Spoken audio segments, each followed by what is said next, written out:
مختلف علماء کا آج کل مختلف نظریہ ہے، تو آپ چہرے کے اوپر جو حجاب ہوتا ہے اس کو کیا قرار دیتے ہیں؟ واجب ہے یا اس کے بارے میں کوئی احادیث ہوں تو بات تو بالکل واضح تھی، مگر اس دور میں آ کر نا کچھ علماء نے اس کو بالکل گڑبڑ کر دیا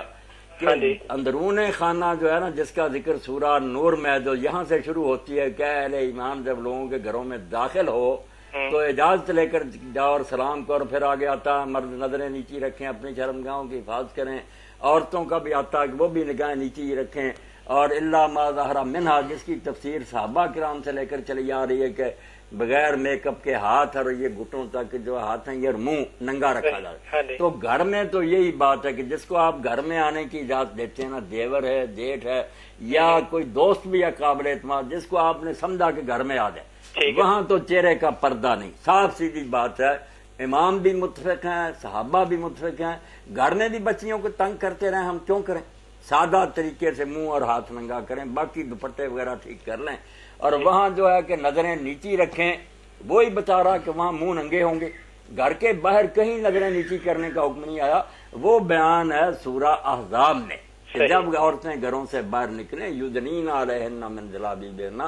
بڑی چادروں سے اپنے آپ کو ڈھانکیں اور کچھ حصہ اپنے چہروں کے آگے لٹکا لیں تاکہ پہچانی جائیں کہ یہ شریف زادیاں ہیں، ان کو چھیڑنے کی کوئی ضرورت نہ کرے۔ وہاں تفسیر یہی صحیح ہے کہ چہرہ ڈھانکا جائے، یعنی اندرون خانہ چہرہ ننگا، بیرون خانہ لازمن ڈھکنا ہے، بالکل ڈھکنا۔ اسی لیے آپ نے جب کہا کہ جو احرام والی عورتیں وہ نقاب نہ کریں، پتہ چلتا ہے کہ دوسری کرتی تھی، ورنہ یہ پابندی لگانے کی کیا ضرورت تھی؟ اور وہاں بھی منہ ننگا رکھنے کا حکم نہیں، لوگوں نے غلط سمجھ لیا، ورنہ ام المومنین عائشہ رضی اللہ عنہا فرماتی ہیں، اسماء بنت ابی بکر کہتی کہ جب لوگ آتے تھے دوسرے احرام کی حالت میں اپنے چہروں پر اپنی چادریں لٹکا لیتے تھے۔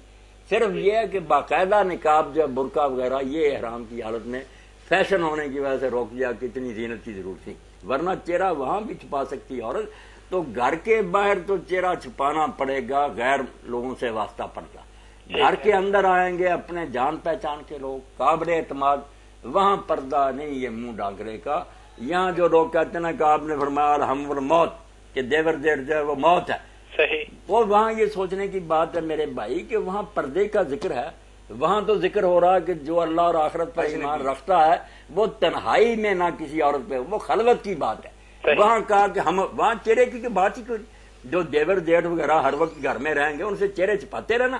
تو صحیح مسئلہ جو ہے نا، بالکل میں نے اس پر خطبے دیے ہیں، وہ اب چھپ بھی گئے